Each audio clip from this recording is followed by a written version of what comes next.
네, 그럼 현재까지 파악된 지진의 원인을 비롯해 이번 지진으로 인한 피해 상황까지 전문가 그리고 취재 기자와 함께 자세하게 살펴보겠습니다. 네, 정태웅 세종대 에너지자원공학과 교수, 김동혁 기상전문기자 자리하셨습니다. 네, 어서 오세요. 안녕하십니까. 네, 이렇게 오늘 오후 2시 30분쯤 규모 5.4의 지진이 발생을 했고 또 네. 2시간 20여 분 만에 또 포항에서 4.6 규모의 여진이 발생하게 됐습니다. 네. 김 기자, 먼저 지금까지의 지진 상황 다시 한번 정리를 좀 해주시죠. 예, 말씀해 주신 대로 오후 2시 반에 경북 포항에서 규모 5.4의 지진이 있었습니다. 그에 앞서서 한 7분 전에 2시 22분에 해당이 되겠는데요. 규모 2.2와 2.6의 전진이 있었고요.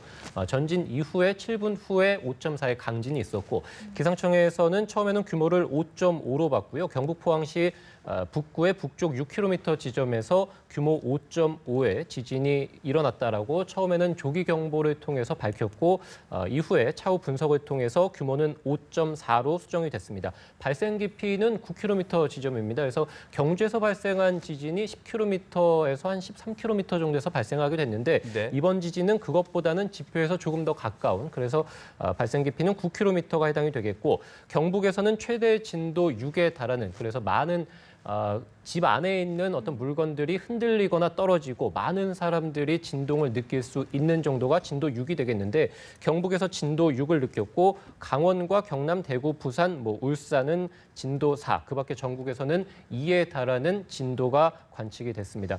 이후에 2시 32분에 규모 3.6의 여진이 있었고요.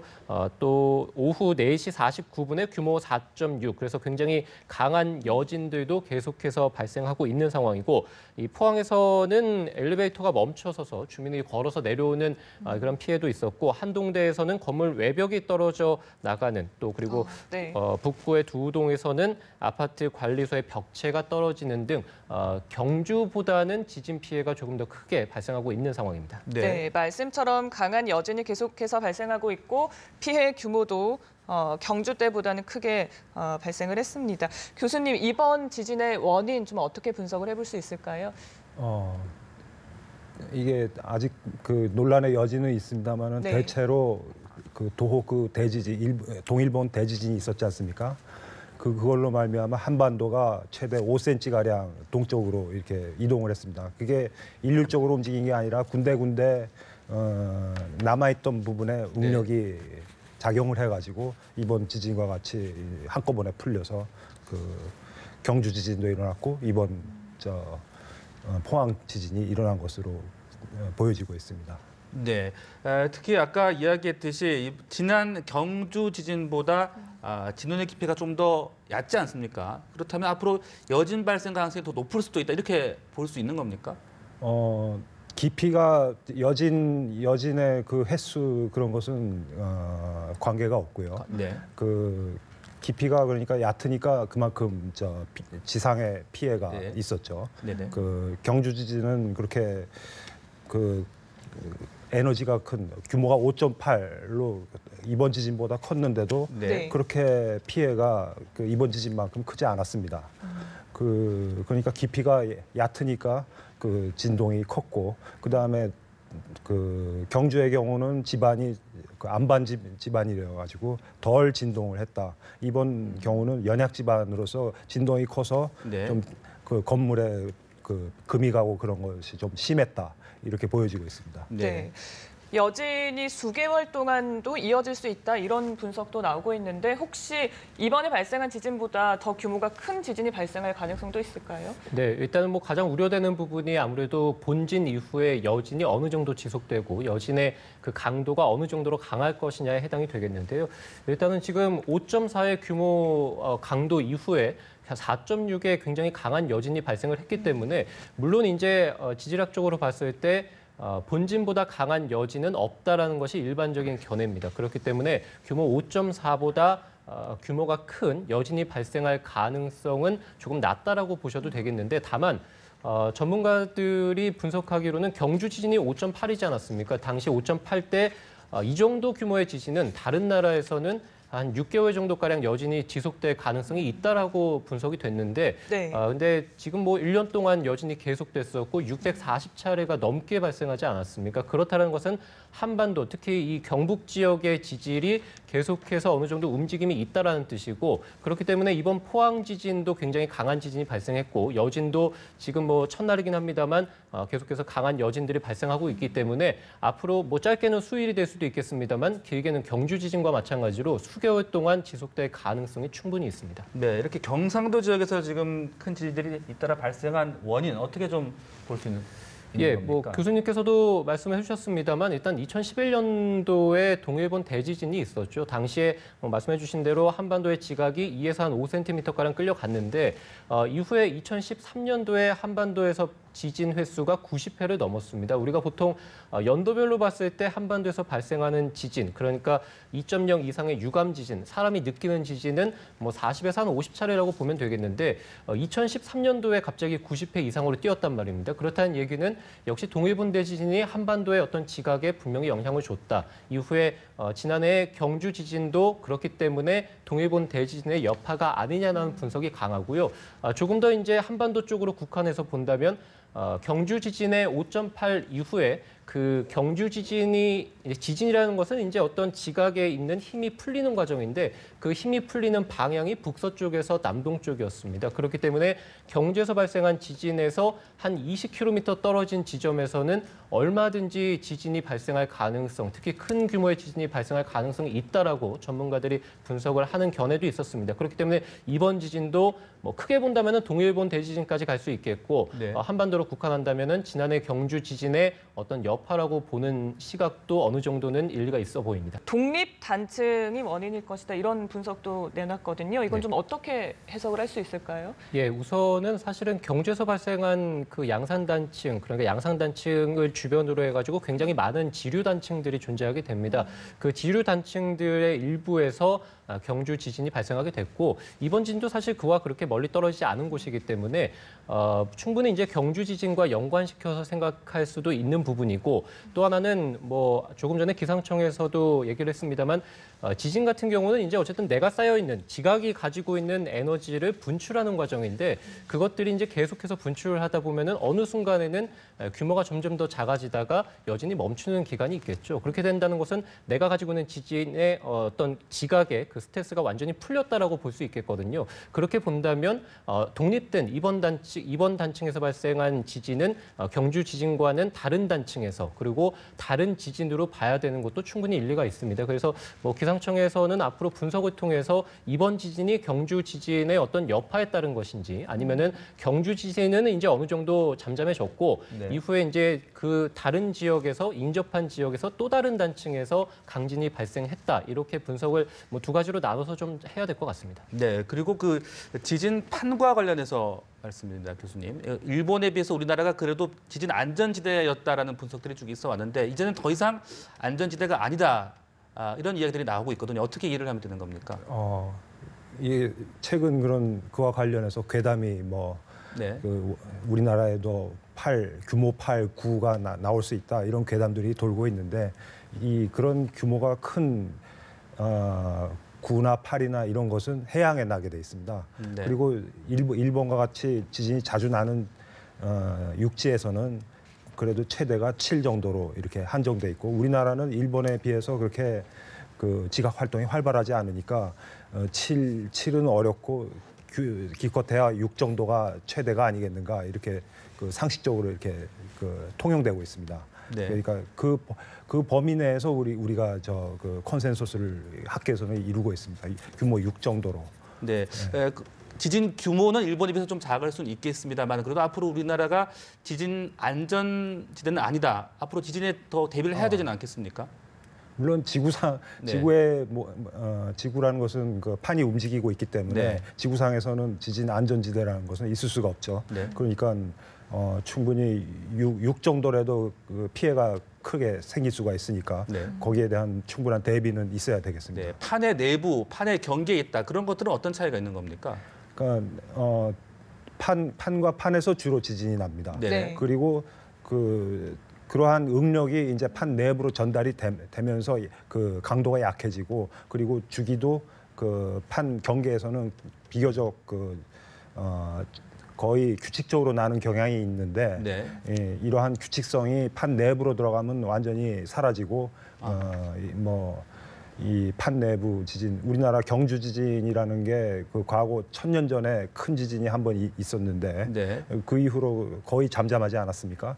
그 이번 경주 지진 5.8도 200년 동안 그 한반도 역사에서 거의 없었습니다. 5.8 규모는. 네. 그만큼 이 판 내부라는 것은 예측을 할 수가 없는 어려운 지역입니다. 네. 네. 사실 자연재해라는 게 예측하기 굉장히 어렵지만 분명히 철저히 좀 대비를 하고 있어야 될 것 같습니다. 앞으로 좀 우리가 그 어떤 대비를 하는 게 중요할지 짚어주실까요? 그러니까 지금 떠오르고 있는 게 그 내진 구조가 부실하니까 미비하니까 전국의 건물을 다 내진 구조를 새로 해야 됐다. 그러면 굉장히 그 많은 그 예산이 소요되겠죠.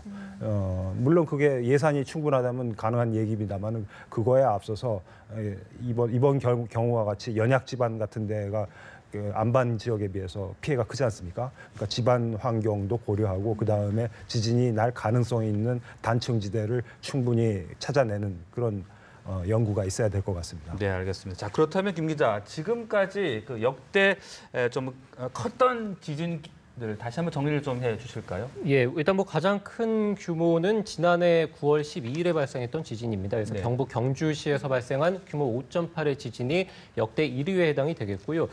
경북 경주에서는 규모 5.1의 여진도 있었죠. 그래서 그것이 역대 5위에 해당이 되겠고, 오늘 그 포항에서 발생한 지진이 규모 5.4, 그래서 역대 두 번째로 강한 지진이다, 이렇게 보시면 되겠습니다.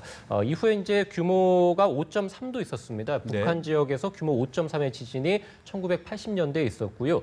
해역에서 발생한 가장 큰 규모의 지진은 경북 울진에서 발생한 규모 5.2, 2004년도에 발생했습니다. 그래서 해역에서 발생한 지진 중에 가장 큰 것은 5.2가 해당이 되겠고, 내륙에서 발생한 지진, 그리고 전체적으로 봤을 때 가장 큰 규모의 지진은 지난해 규모 5.8, 그리고 네. 오늘 발생한 5.4가 역대 두 번째 해당이 됩니다. 네, 네. 그렇군요. 이 보다 보니까 이게 주로 경북 좀 남부 지방에서 좀 네. 많이 발생을 한 것 같거든요. 북부나 수도권 지방에서는 상대적으로 지진이 덜 발생했던 이유는 있는 겁니까? 그 지금 뭐 경주 지역에 그 큰 지진이 났고 최근에도 났고 해서 네. 그 경상도 지역만 지진이 나는 걸로 알고 계시는데 네.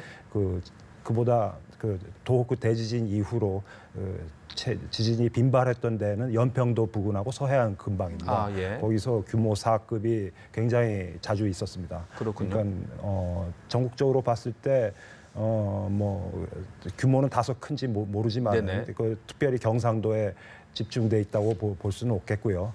그리고 뭐 수도권이 지금 잠잠한 상황인데 네. 뭐 지구상에는 지진 안전지대라는 게 없는 걸로 봐서 언제든지 일어나도 이상하지 않는 그런 상황입니다. 네, 알겠습니다. 자, 그리고 김 기자, 저희 앞서 말씀해 주시기를 역대 두 번째로 큰 규모의 지진이었습니다. 혹시 지금까지 확인된 그 피해 상황 좀 정리된 부분이 있을까요? 예, 우선은 규모 5.4의 지진이 일어난 이후에 굉장히 뭐 지난해 경주 지진에 비해서는 아무래도 피해 규모가 더 컸던 것 같습니다. 아무래도 지진이 발생한 깊이가 조금 더 지표면과 가까웠다, 이렇게 볼 수도 있겠고, 경주와 포항을 단순히 비교해 본다면은 어떤 인구의 밀도라든지 아니면 건물의 밀집도의 차이도 좀 있을 것 같고요. 또 교수님께서 말씀해 주신 대로 경주와 포항의 어떤 지질학적인 차이도 좀 있기 때문에 네. 이번 포항의 지진이 더 아무래도 피해가 컸던 것으로 보여지고요. 포항 아파트에서 엘리베이터가 갑자기 멈추면서 주민이 걸어서 집 밖으로 나오기도 했는데, 네. 아무래도 지진이 발생하면 이제 뭐 엘리베이터는 당연히 이제 타지 않는 것이 무엇보다 중요하겠고, 한동대에서 건물 외벽이 떨어져 나갔고, 또 그 북구의 두호동에 있는 아파트에서도 관리소에 그 벽체가 떨어져 나가는 지진 피해도 있었습니다. 이번 지진이 굉장히 많은 지역들에서 느껴졌기 때문에 전 국민이 이번 지진으로 인해서 좀 피해도 당했을 뿐만 아니라 많은 지진동을 좀 느꼈을 것으로 예상이 네. 되고요. 뭐 유선 전화도 15분 동안 연결이 안 되기도 했었고, 카톡이나 인터넷이 또 중단되는 그런 지진 피해도 있었습니다. 또 경북에서는 학교 수업을 중단하고 학생들을 귀가 조치하기도 했습니다. 네. 네. 김 기자, 이번 지진이 양산 활성단층 여파로 발생을 했다. 또 단층의 일부가 깨져 발생했다. 지금 이런 분석도 나오고 있는데 그렇다면 앞으로 더 큰 규모의 여진이 발생할 가능성도 있다. 이렇게 봐야 되는 겁니까? 예, 지금 뭐 계속해서 여진이 발생하고 있다라는 문자가 계속 오고는 네. 있는데 사실 지금 들어오는 여진의 규모는 규모 2에서 3 사이라고 보시면 되겠습니다. 처음에 발생했던 본진 규모 5.4보다는 확실히 이제 규모의 어떤 강도가 좀 약해졌다라고 보시면 되겠고 조금 전에도 말씀드렸다시피 본진보다 강한 여진은 사실상 거의 없다라고 보시면 되겠습니다. 그렇기 때문에 규모 5.4보다 큰 여진이 발생할 가능성은 아무래도 낮다라고 생각해 주시는 게 맞겠고 네. 다만 오늘도 규모 4.6의 여진이 발생했고 경주 지진 이후에도 규모 3, 4에 해당하는 여진들이 계속해서 일어났거든요. 그렇기 때문에 여진이 언제까지 발생하느냐로 본다면은 앞으로 수일 내에도 규모 3, 4에 달하는 여진은 충분히 발생할 가능성은 있다라고 보시는 게 맞을 것 같습니다. 네. 그리고 가장 또 우려되는 부분이 저희가 짚어봐야 될 게 원전의 안전이라고 생각을 합니다. 물론 지금까지는 안전하다라고 밝히고 있지만 사실 오래된 원전들도 있지 않습니까? 교수님 어떻게 보세요? 뭐 오래된 원전도 네. 그 설계할 적에 그 바로 그 아래에서 규모 6.5의 지진이 나도 끄떡 안 하도록 그 내진 설계가 돼 있습니다. 6.5가 바로 밑에서 난다는 것은 뭐 옆에서 7, 8 정도 난다는 정도의 그런 큰 진동인데요. 그 정도로 돼 있으면은 그 한반도의 지진 상황을 봤을 때 그 예측으로 봤을 때 충분하지 않을까 여겨집니다. 그리고 네. 최근에는 그것마저도 올려서 7.5, 7급으로 이렇게 노심 바로 아래에서 나도 견디도록 이렇게 설계가 되어 있습니다. 네, 네. 내진 설계 말씀하셨는데 김 기자, 우리나라 그 건물들의 내진 설계 지금 잘 되고 있는 겁니까? 어떻습니까? 예, 뭐 경북 그 경주에서 지난해 이제 강진이 일어난 이후에 계속해서 이제 내진 설계에 대한 얘기가 나오는데요. 네. 일단 국민안전처 당시 이제 국민안전처에서 밝힌 거에 따르면은 내진 설계는 전국 건축물의 내진 설계 확보 건축물은 6.8%로 지금 파악이 되고 있고 건축법 시행령에 따른 내진 설계 대상 건축물의 내진율은 33%. 그리고 지역적으로 봤을 때는 세종시가 아무래도 뭐 가장 신식 건물이 좀 많기 때문에 네네. 50% 정도. 그리고 서울은 27%, 부산은 25%. 그래서 뭐 전국적으로 봤을 때 내진 설계율은 뭐 한 20에서 40% 사이 정도라고 보시면 되겠습니다. 특히 2005년 이전에 건설한 3층 이상의 민간 소유의 건물들, 그러니까 낮은 건물들에 해당이 되겠죠. 이런 건물들은 내진 설계가 전혀 돼 있지 않습니다. 그렇기 때문에 지금 우리나라에서 내진 설계를 시급히 해야 될 것은 2005년부터 이제 3층 이상의 건축물로 확대가 됐기 때문에 네. 2005년 이전에 지어진 3층 이하의 건물들에 대한 내진 설계가 반드시 좀 필요할 것으로 보이고요. 또 하나는 이제 1998년 이전에 지어진 층수에 상관없는 건물들, 이런 것들이 오래된 건물들에 해당이 되겠죠. 이런 것들도 내진 설계가 좀 시급합니다. 네, 내진 설계와 관련해서 좀 주의를 더 기울여야 될 것 같은데 교수님, 근데 또 걱정되는 게 이 일대 지역이 사실 공장도 있고 뭐 제철소, 산업시설이 굉장히 밀집해 있지 않습니까? 이런 부분에 또 피해를 미칠 수도 있을 것 같다라는 생각이 드는데요. 경상도 지역에 말입니까? 그러니까 저 내진 설계도 중요하지만 그 내진 설계를 갖추기 위해서는 굉장히 많은 예산이 투입이 될 것입니다. 이게 한꺼번에 그런 돈이 마련됐으면 좋겠는데 이게 단계적으로 접근을 하는 것이 저희들의 견해로서는 좋다고 봅니다. 예를 들면은 아까 말씀드렸듯이 연약 집안이 더 피해가 클 수 있으니까 집안 네. 조사를 철저히 한다든지 아니면은 그 지진이 단층이 예측되는 지역이 얼마나 떨어져 있다든지 이런 조사를 바탕으로 내진 설계를 단계적으로 강화하는 그런 게 훨씬 더 합리적이라고 생각이 됩니다. 네, 그 이번 지진이 포항에서 발생을 했는데 서울 등 수도권 지역에서도 그 진동이 느껴졌습니다. 이번 지진이 그 진동이 좀 얕았기 때문에 더 넓은 지역까지 진동이 느껴질 수 있다, 이렇게 이해를 할 수 있는 겁니까?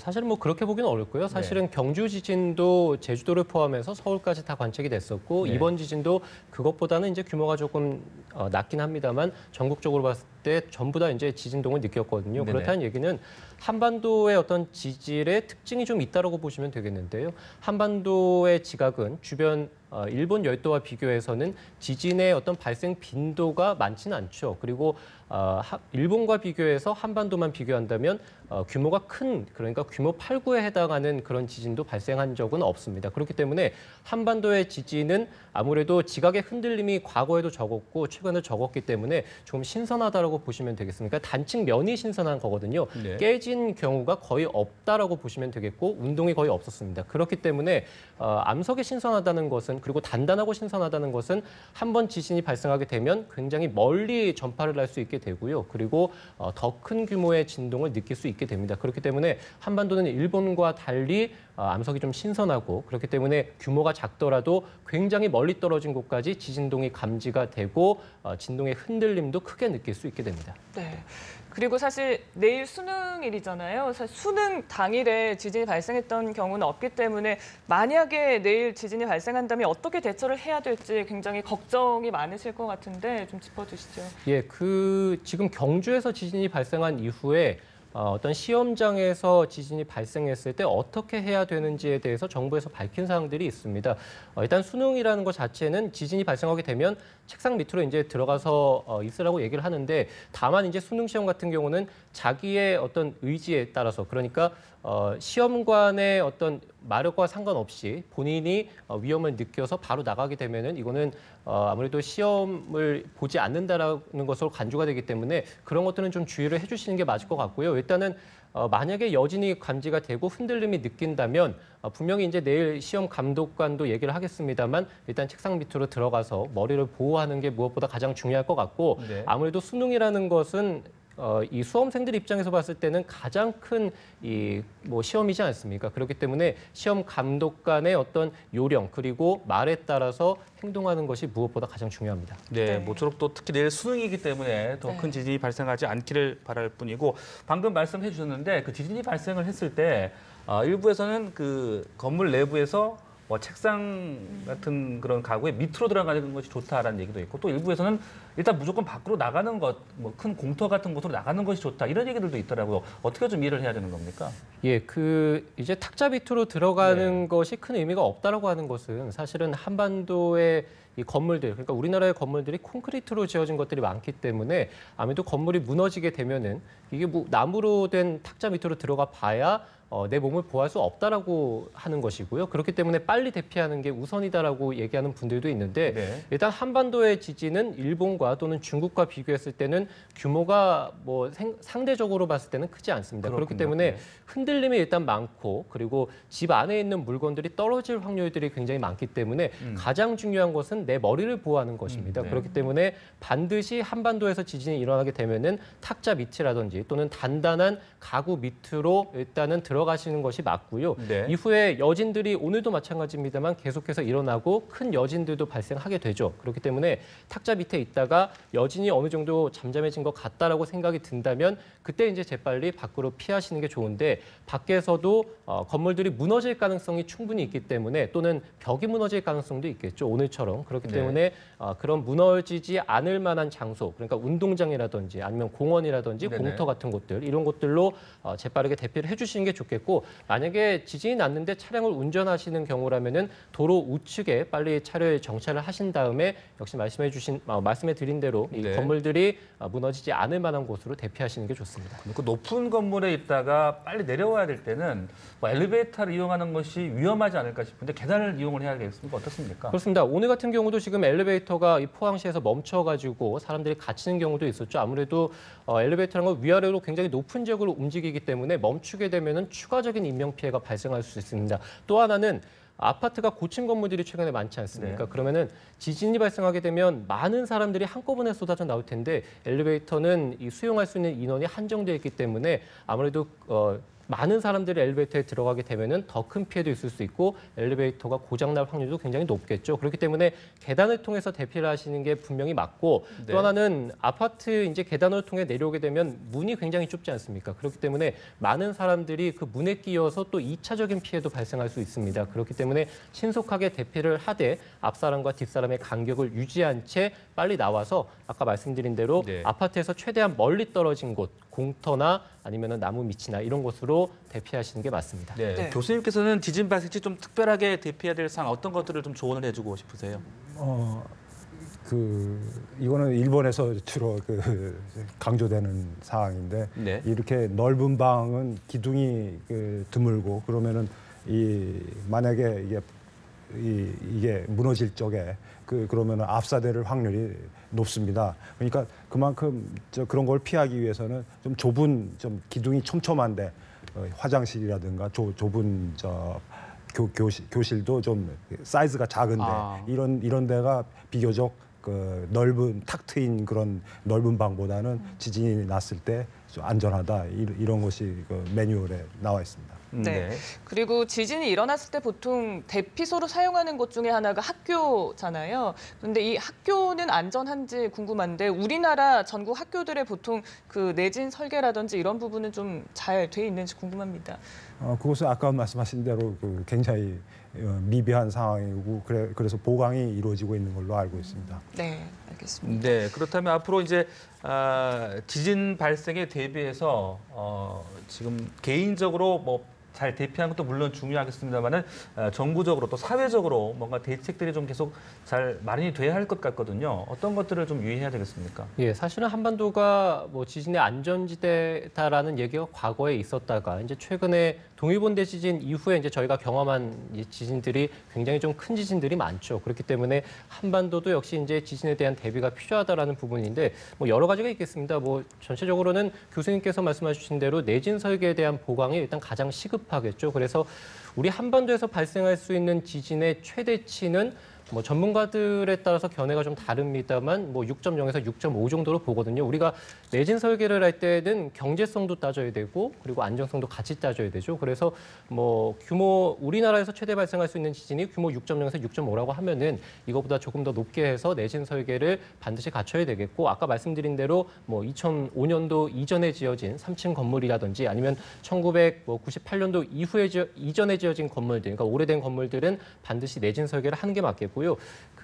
이제 지진학적으로 본다면은 한반도의 이제 땅 속에 있는 어떤 단층들의 구조 이런 것들을 우리가 아직 파악을 하지 못하고 있습니다. 경주 지진이 발생한 이후에 경주 주변에 굉장히 많은 지진계를 설치를 했거든요. 네. 그렇다는 얘기는 경주 지진이 발생한 이후가 돼서야 이제 땅속 밑을 좀 들여다보겠다는 것인데 그 외 다른 지역들에서 활성 단층이 어디에 있는지 전혀 알지 못합니다. 수도권에서 지금 강진이 발생하지 물론 최근에 강진이 발생하진 않았습니다만 앞으로 언제 또 강진이 발생할지 알 수 없는 노릇이거든요. 그런데 수도권 밑에서의 활성 단층이 어디에 어느 정도로 존재하는지를 아직까지 알지 못합니다. 그렇기 때문에 뭐 정부에서도 밝혔습니다만 활성 단층 지도를 최대한 빨리 마련을 하는 것이 무엇보다 또 중요할 것 같고 지진계도 지금보다 훨씬 더 많이 필요합니다. 특히 진도 지진계가 반드시 필요한데 우리가 규모는 이제 절대적인 값이죠. 그런데 포항에서 오늘 규모 5.4가 발생했는데 서울에서 느끼는 정도와 포항에서 느끼는 정도가 다릅니다. 네. 그렇다는 얘기는 이제 진도인데 진도가 사람에 따라 느끼는 정도인데 진도 정보를 최대한 빨리 시민들한테 전파하는 게 무엇보다 또 중요합니다. 그래서 지진이 발생했을 때 전파 속도도 빨라야 되지만 진도에 대한 정보를 온 국민한테 알려주는 것도 무엇보다 중요합니다. 네, 그렇군요. 그 지진이 발생할 가능성을 미리 예측한다라는 것은 뭐 많이 너무 어렵다라고 이렇게 그럼 봐야 되는 겁니까? 그 예측의 범위는 네. 사실은 우리가 과거에 발생한 어떤 현상들 그리고 현재 발생하고 있는 현상들에 대한 관측이 잘 되어 있어야 예측이 가능합니다. 우리가 네. 날씨를 그나마 그래도 예측을 할 수 있는 것은 과거에 그 날씨를 관측했던 기록들이 굉장히 많기 때문에 그것을 바탕으로 통계적으로 예측을 하게 되는 것이거든요. 네네. 통계이기 때문에 날씨 예측이 틀리기도 하지만 어쨌든 예측이 가능한 범위인데 말씀드렸다시피 한반도만 국한해서 본다면 한반도 땅속 밑의 지질학적 구조는 전혀 알지 못합니다. 그렇기 때문에 땅속 밑을 알지 못하는 상황에서 예측을 하는 것은 완전히 불가능하다라고 보실 수 있겠고요. 앞으로 그렇기 때문에 땅속 밑을 어느 정도로 우리가 관측을 잘 할 수 있느냐가 예측을 하는 범위에 있어서도 굉장히 중요하다라고 볼 수 있습니다. 네. 그리고 오늘 기상청이 최초 관측 이후에 19초 만에 조기 경보를 발령을 했거든요. 이 부분은 경주 지진 이후에 좀 대처가 잘 이루어지고 있다라고 볼 수 있을까요? 그렇습니다. 지난해 경주 지진이 발생했을 때 당시에 이제 26초에서 한 27초 정도 그래서 이제 조기 경보가 내려졌고 오늘 같은 경우는 조금 전에 이제 기상청에서 밝혔다시피 19초 정도의 조기 지진 경보를 내렸다라고 밝혔습니다. 그렇기 때문에 훨씬 더 시간이 단축된 것은 맞고요. 앞으로 조기 경보는 10초 안쪽으로 들어와야 그래서 일본 같은 경우가 지진이 발생하면 바로 이제 방송이라든지 이런 곳에 자막이 뜨고 어느 지역에서 발생했는지 지도가 표시가 되고 그 지역의 CCTV까지도 한꺼번에 나오거든요. 그렇다는 얘기는 일본 같은 경우는 아무래도 그러니까 피파 그러니까 처음 들어오는 진동을 감지하자마자 일단은 재빠르게 신속하게 네. 전파를 하는 겁니다. 그래서 이런 것들이 앞으로도 좀 중요할 것 같고 어쨌든 지난해와 비교해서는 오늘 기상청에서 발표한 조기 경보는 훨씬 더 지난해보다는 빨랐습니다. 네, 이렇게 규모, 뭐 진도, 지진동 이런 이야기들이 나오는데 교수님 이런 용어들 다시 한번 설명을 좀 해주시죠. 네, 규모는 그러니까 에너지입니다. 각 지진마다 그 에너지는 하나밖에 없죠. 근데 진도는 사람이 느끼는 네. 진동이니까 가까운 데 서 있는 사람은 큰 진동을 느낄 것이고 먼 데 있는 사람은 작은 진동을 느끼니까 그 값이 이제 수치화돼 있는데 그러니까 같은 하나의 지진에서 규모는 하나밖에 없지만 네. 진도는 여러 가지가 있죠. 네, 지진동이라는 것은 이제 지진으로 인한 진동이 감지된다 그렇게 이해를 하면 되는 겁니까? 네, 지진동은 지진으로 인한 움직임, 지진동이라고 합니다. 네. 그랬기 때문에 오늘 수도권까지 진동이 느껴지긴 했지만 그 지역별로 느끼는 그 진동 크기가 다르다 이렇게 이해를 하면 되는 거죠. 아까 말씀하신 거에 대해서 보충을 하자면은 네. 한반도는 그 지진이 비교적 뜸했기 때문에 지진이 발생을 하면은 지각에 균열이 생깁니다. 그래서 미국의 캘리포니아나 뭐 일본 같은 데에서는 그 지진이 자주 있으니까 지각에 균열이 많이 있어가지고 균열이 많이 있으면은 지진동의 전파가 굉장히 방해를 받습니다. 균열이 있으면은 그러니까 멀리까지 나가지 못하는데 한반도는 워낙 지진이 없었기 때문에 그 균열이 없다는 것은 그만큼 지진동이 멀리까지 나갈 수 있다는 겁니다. 그래서 그 비교적 작은 포항의 5.4 클래스도 서울에서 크게 느껴지는 것은 그런 연유가 있겠습니다. 네, 네. 교수님께서 보실 때는 지진 피해를 좀 막기 위한 정부 차원 또 사회적 대책 어떤 것들이 필요하다고 보십니까? 그러니까 아까도 얘기가 나왔듯이 경주 지진이 일어나고 난 다음에 그 지진계를 설치하고 땅속을 이제 보기 시작했는데 미리미리 그러한 그 선제적인 연구라든가 투자가 있어야 될 것으로 보겠습니다. 네, 알겠습니다. 앞서도 저희가 전해드렸었는데 이번에 처음으로 문화재 훼손 사례도 발생을 했습니다. 이 문화재 보호라든지 좀 관리에 있어서도 좀 신경 써야 될 부분이 생긴 것 같습니다. 그렇습니다. 우리가 지난해 경주 지진을 이제 가장 크게 느꼈고 그리고 이제 1년 후에 이제 이번 지진을 느꼈는데 과거에 우리가 그렇게 큰 규모의 지진을 사실상 그렇게 경험해보지 못했기 때문에 좀 이제 준비가 부족했던 부분들이 분명히 있고요. 문화재뿐만이 아니라 학교에 이제 어린이들이 굉장히 많은데 그 친구들에 대한 어떤 내진 설계도 당연히 해야 되겠고 네. 문화재도 마찬가지입니다. 그래서 사실은 경북 지역에서 계속해서 큰 지진들이 발생합니다만 수도권이나 전국적으로 문화재가 굉장히 많죠. 그런데 우리 한반도는 서해안 지역, 남해안 지역, 동해안 지역, 해역 지역에서도 지진이 굉장히 많이 발생하고 수도권은 최근에 지진이 발생하지 않았는데 그렇다는 얘기는 어쨌든 강한 지진, 더 큰 지진이 발생할 가능성은 앞으로도 계속해서 열어둬야 된다는 의미이기도 합니다. 그렇기 때문에 전국 각지에 있는 문화재 그 주변에 있는 지역들에서 언제든지 지금과 같은 지진이 발생할 수 있다라는 네. 가정을 하고 이 문화재에 대한 보존 그리고 학교라든지 또는 추가적인 어떤 건물들에 대한 내진 설계, 준비 이런 것들이 지금부터라도 또 필요할 것 같습니다. 네, 우리가 가까운 일본과 또 비교를 많이 하잖아요. 일본의 어떤 지진에 대비한 대책들은 얼마나 잘 돼 있습니까? 예, 일단 일본 같은 경우는 처음에 지진이 발생하고 나면 굉장히 빠르게 신속하게 네. 전파가 됩니다. 그래서 일본 NHK 방송을 보게 되면 지진이 뜨자마자 방송에서 바로 자막이 뜨고 그 위에 어디서 지진이 발생했는지 속보가 뜨고 제가 조금 전에도 말씀드렸습니다만 진도 정보가 굉장히 중요하죠. 그래서 기상청에서는 진도 정보를 바로 이제 지도에다가 표시를 해서 표출을 하게 되고 그 지역의 여러 CCTV들도 바로 보여주게 됩니다. 그래서 국민들이 경각심을 가지고 또 그 주변에 있는 시민분들께서는 빨리 대피할 수 있도록 그렇게 체계를 좀 갖추고 있는데 아직까지 우리는 그렇게까지는 체계가 갖춰져 있지 않죠. 그래서 네. 뭐 지난해와 비교해서 올해가 조기경보 시스템의 시간이 훨씬 더 단축이 됐습니다만 앞으로 더 단축을 해가지고 일본과 비슷하게 시간 단축도 이루어져야 될 것 같고 특히 시민들이 이제 궁금해할 사항은 어느 지역에서 어느 정도로 발생했고 내가 사는 지역에서는 흔들림이 어느 정도, 얼마나 느껴질지에 대한 것들이 궁금하거든요. 이런 것들에 대해서 뭐 기상청에 해당이 되겠고 또는 뭐 정부 당국에서도 재빠르게 좀 대처를 해서 발표하는 것들이 필요할 것으로 보입니다. 네, 지금까지 이번 포항 지진 발생과 또 원인, 앞으로의 대책까지 두 분과 함께 자세하게 분석을 해봤습니다. 말씀 고맙습니다. 고맙습니다.